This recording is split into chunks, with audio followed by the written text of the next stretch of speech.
smoking, lack of physical exercise, obesity. So it is a major health problem.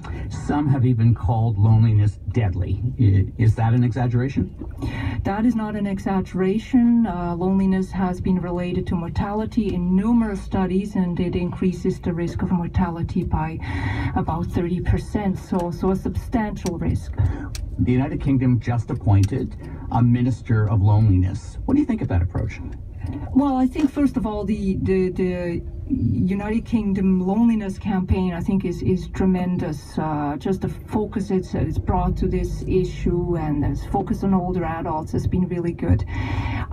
In terms of actually having a minister for loneliness, that frankly doesn't make as much sense to me, because it's looking at just one specific issue. So I would prefer a minister of healthy living, for example, something a little broader, because it's loneliness. Yes, I would be the first person to say it's important, but it's not the only issue. It's associated also with other issues. So it seems a little narrow in its focus. But Canada is certainly a more sparsely populated country. It's bigger. Are we more at risk? Are the people who live in Canada more at risk of ending up lonely and socially isolated compared to people in the UK or other countries? I don't know if there has been really any good evidence doing comparisons specifically with Canada, even internationally. One of the interesting things is this idea, that's the geography, so where you live. غادي نشوفوا واش غادي نسمعوا كلاكسون ولا ما غنسمعوش. كاينش كلاكسون كاع. Findings on, for example, whether living in rural versus urban areas relates to social isolation and loneliness. On the one hand, you could say, well, if you live in rural areas, there are a lot more, the distances to cover, and you don't live close together, and the farmers living outside of a town, and so there should be more loneliness. Yet the literature is really not firm on that at all. What can we do about loneliness? What programs actually work? There is not a lot of good research that shows us what really works, and I think it's because it's a complex issue. So we have to understand why people are lonely. So some people are lonely because they don't have enough people around them, and maybe they don't know where to go to meet people. So that's one problem that's probably easily solved. You can give information, and certainly that's happening. Other people don't get out to social programs because they don't have transportation. So we need transportation services where people actually are transported to, let's say, a senior center where they can interact with others. Then we also have people, though, who have mental health problems, and now it gets more difficult because there's there may actually be social anxiety at play, and so transportation and just knowing about programs will not be enough. So there may be more counseling needed. So I think what is needed are really a whole range of programs, anything from having social programs available. القضية كيف كتشوفوا كاينة اون فيل اللي اون فاس معايا، اون فيل ادغوات اون فيل اغوش، دونك كيحاولوا ما يمكن اللي يوقف يخلي لا فيل وسط لا فيل ان بتي باساج يدوزوا منه. يعني ما يمكنش تعمر لا فيل واللي دغوات هي لاغوش ما يلقاش منين يدوز. دونك سا سي لا توليرونس. Who can ask how they're doing once a month or once a week? Do you see value in that? Absolutely, yeah. I think some kind of a buddy system. هذا بعد اللي قدامي هو غادي مارشاريير، انا غندير واحد شويه مارشاريير، فوالا باش كنخليو الناس يدوزوا. ما قال لي خليني ندوز ما والو، داكشي قارينو مربين عليه من الصغر. دابا راه شحال الخضر حتى واحد ما كلاكسون علينا ولا والو. انا ما غاديش نقدر نزيد لقدام، زدت غادي نحبس الطريق اللي غادي يمشي. فوالا دونك عندي اتساع انا فين ندوز.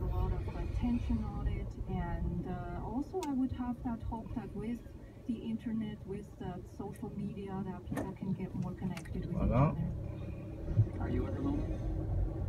واحد عارف الطريق ديالو، عارف منين يدوز، احترام والمفاهمه والمساعده، بحال داكشي اللي ديال المغرب.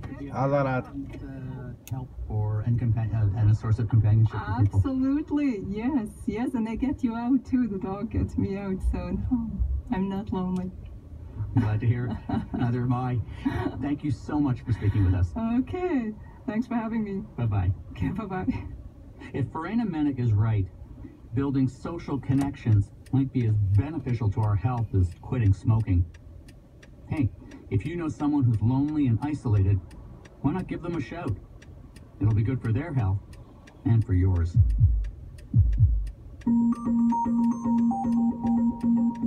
That's our show for this week. Visit cbc.ca/whitecoat to post a comment or to subscribe to our podcast. Our email address is whitecoat@cbc.ca. I'm on Twitter @NightShiftMD, and the show is @CBC Whitecoat. We're also on Facebook. Listen anytime by downloading the CBC Radio app or the Radio Player Canada app. And if you want more of the latest health news, subscribe to Second Opinion at subscriptions.cbc.ca. Whitecoat Blackheart was produced this week by producers Sujata Berry and Jeff Goods, along with our senior producer Donna Dingwall and digital producer Ruby Buisa. That's medicine from my side of the gurney. I'm Brian Goldman. See you next week. This is CBC Radio 1, 88.5 FM in Montreal.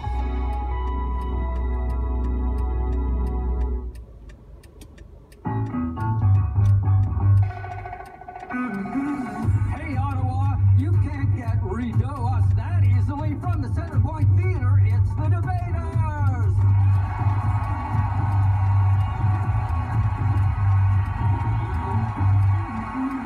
The Debaters, where comedians fight with facts and funny, and this audience picks the winner. Now, here's a man who can always get laughs, Steve Patterson. Hey! Hello, Canada! Hello, Ottawa! Welcome back to the Debaters. It's great to be here in Ottawa. I recently had a chance to walk across your Corktown footbridge. Pretty exciting. There are hundreds of love locks there. For those who don't know, this is where couples engrave their names on a padlock, attach it to the bridge railing, and then throw the key into the river to symbolize their eternal love.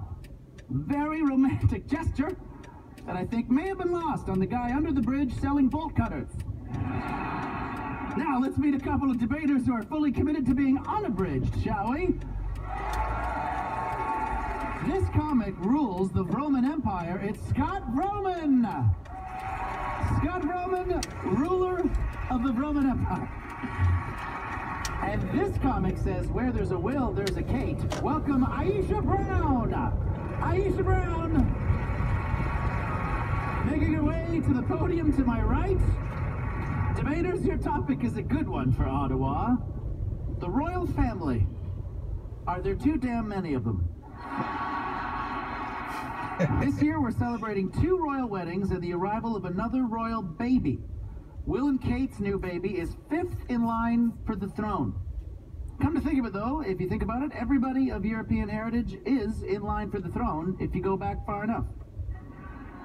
Including me.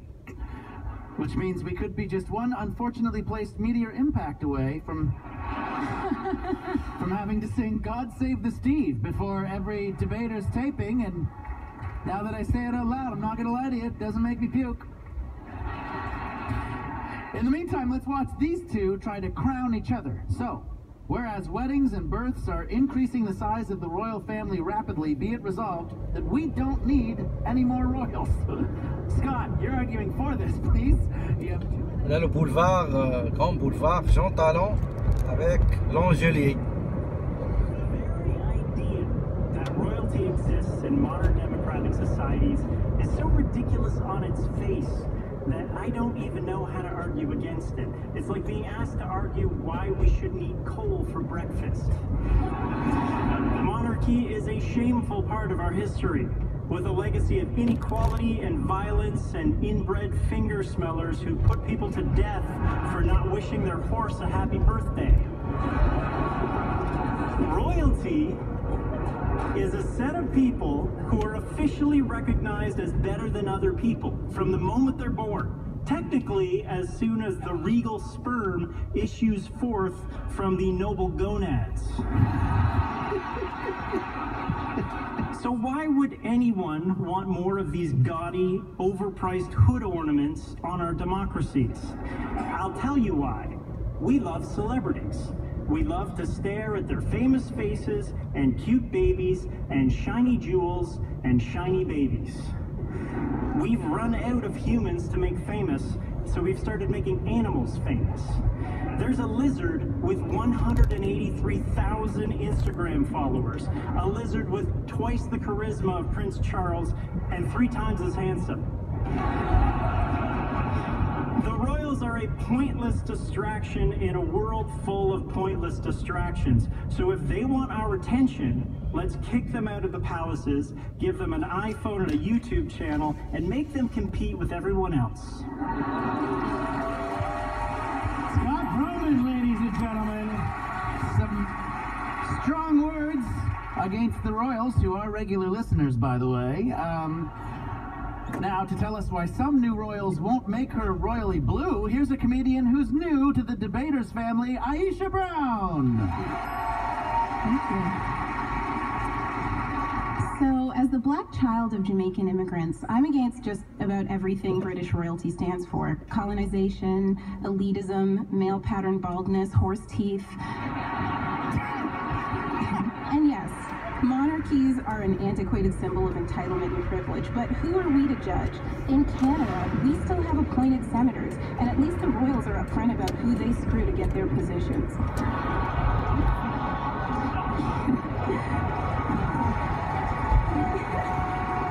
But here's why I'm for more royals. The introduction of Prince Harry's biracial fiancée, Meghan Markle, is doing something that fills my heart with warmth, pissing off racists more than Beyonce performing the Star-Spangled Banner while kneeling at a halftime show in a Colin Kaepernick jersey.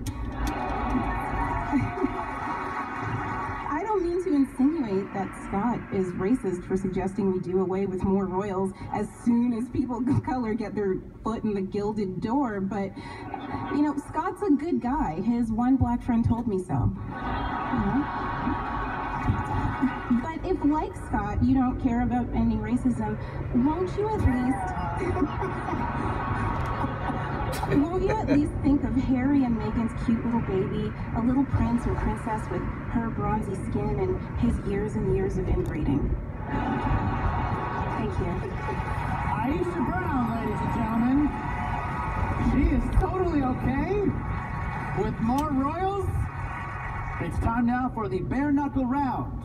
We're asking if we need more royals, so if you want your prince all over this, then start baring your fangs and duking it out till your opponent is down for the countess. I'm not sure which way the winds are blowing on this one, so I'll just mount batten down the hatches and keep out of the bloodline of fire. So you two Buckinghams can air your grievances now.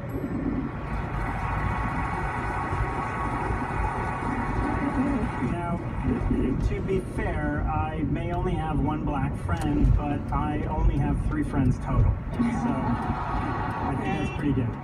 Who cares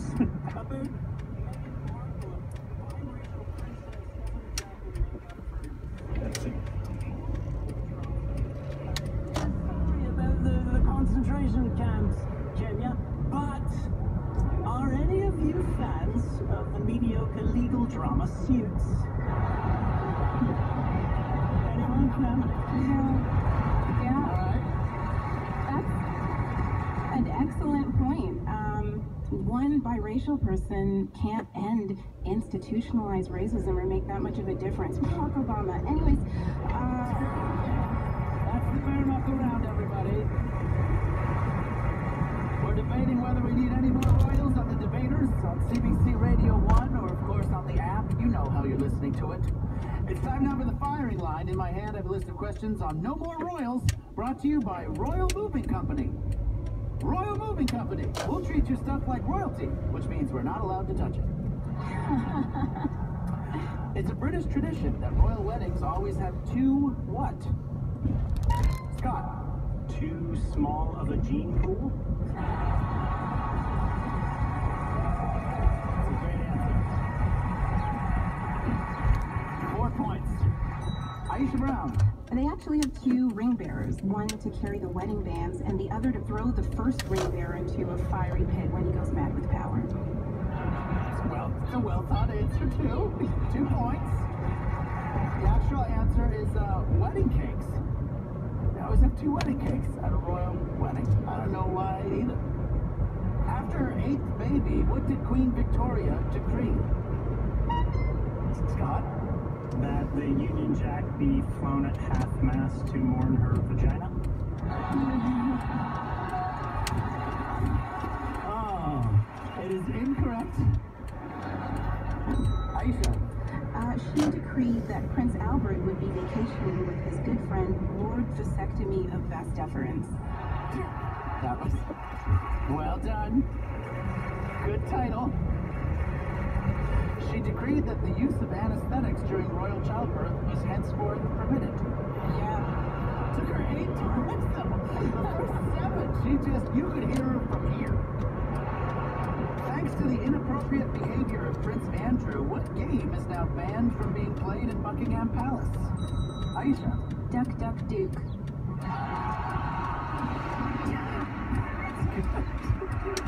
3 points for Duck, Duck, Duke. Scott?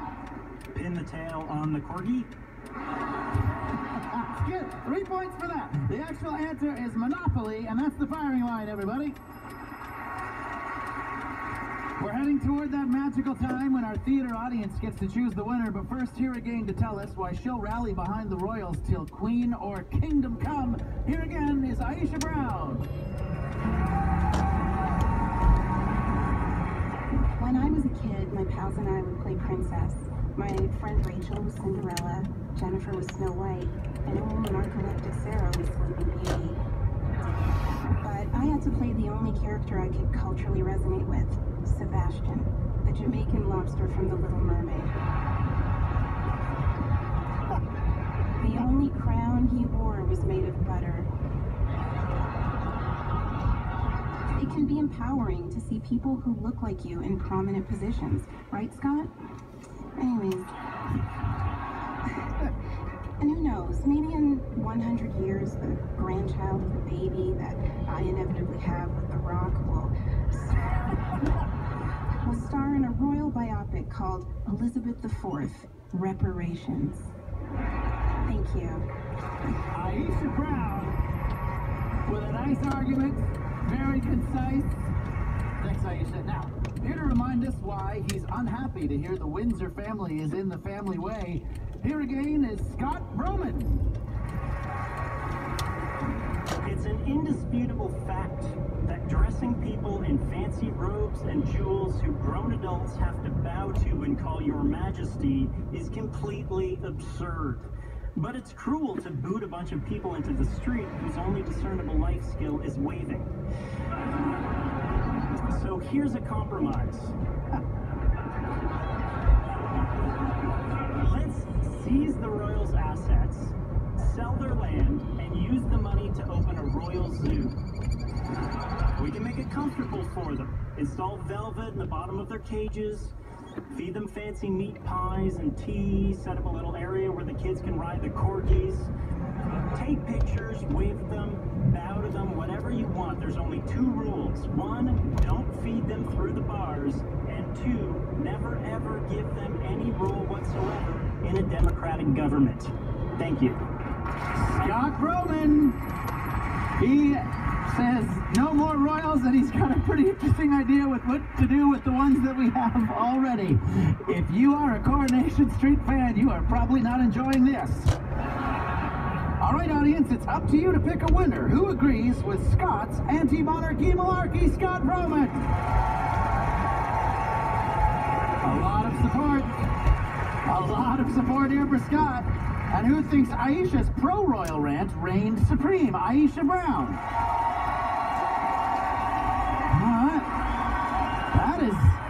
That is very close, but I have to give this one, if my ears don't deceive me, to Aisha Brown. It's okay to have more royals. Big hand for Aisha Brown and Scott Broman, everybody.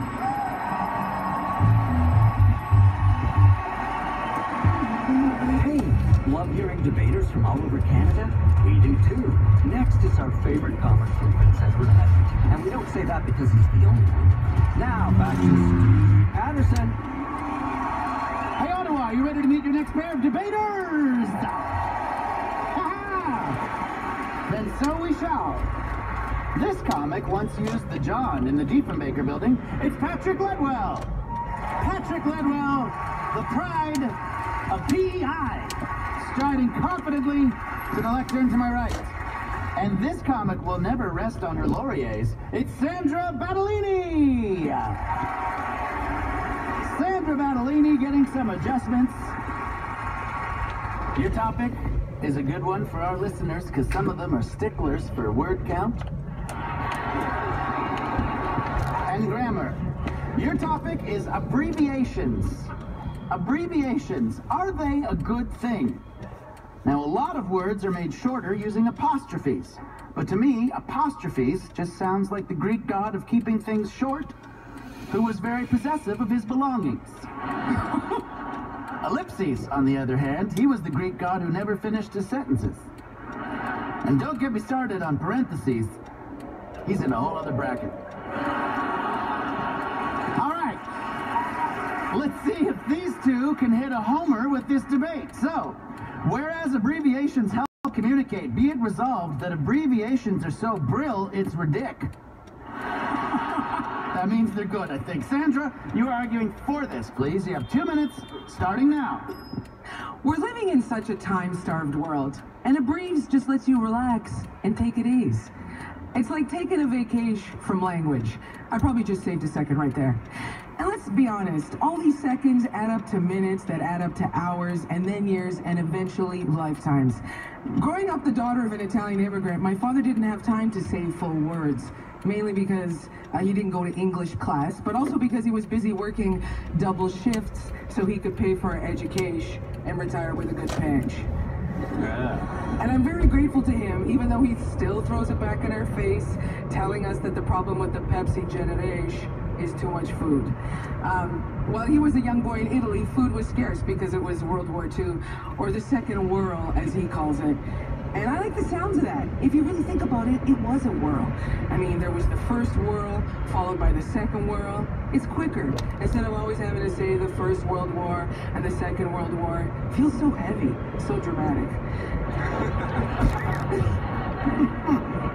And his nicknames, also very creative. For example, my father calls my sister Quebec instead of Michelina because he says she always goes against Canada. My point is, language belongs to the people. Formal language has too many rules. It was invented by snobs just trying to show off. So a brief seems like the natch way to say F you to those SUVs, and also a way to swear on the radio. I hereby declare a brief's a revolution. Thank you. Sandra Battellini talking to us about abbreviations. For those who have just tuned in and are angry, we are debating it, so that all those were intentional. Quebec took a bit of a hit there, but they've got their own CBC, so that's okay. Now, to tell us that the long and the short of it is he hates abbreviations, here's PEI word wit, Patrick Ledwell. Thank you. Thank you. You know what word isn't short? Abbreviations. Hundreds of years, and that's as brief as the English language could make it. I could declare victory right now, but I won't. Because I'm a maritimer, and by the motherless son of my codswalloping uncle, I'm not about brevity.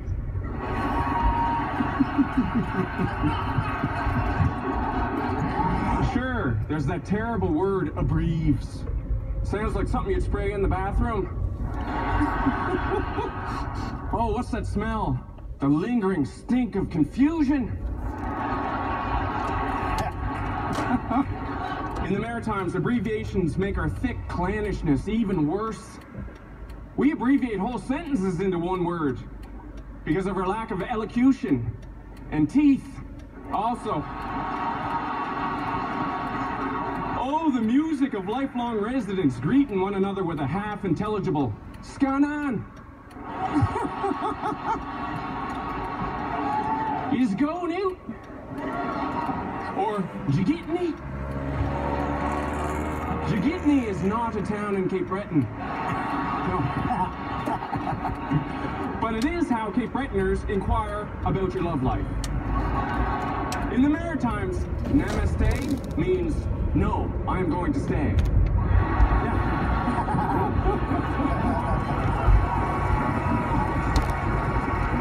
No yoga involved, because you're staying home to maybe get your lemons lulu'd. And all the next day people are asking you, did you get any? FYI, for those tossing letter salad abbreviations online, all I can say is IDGTFDRFYICH. I didn't get the friggin' decoder ring for your idiot hipster club. Thank you very much, Ottawa.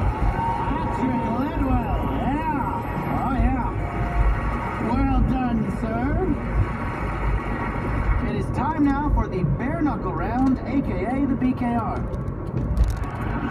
We're talking abbreviations, so make a good first compression, get an initial reaction, and then cut your opponent down to size. Don't shrink from this challenge, because that's a bridge too far. In short, you've been briefed. So cram your junk in the truncation debate right now. Without Newfoundlandese, Newfoundlanders would just be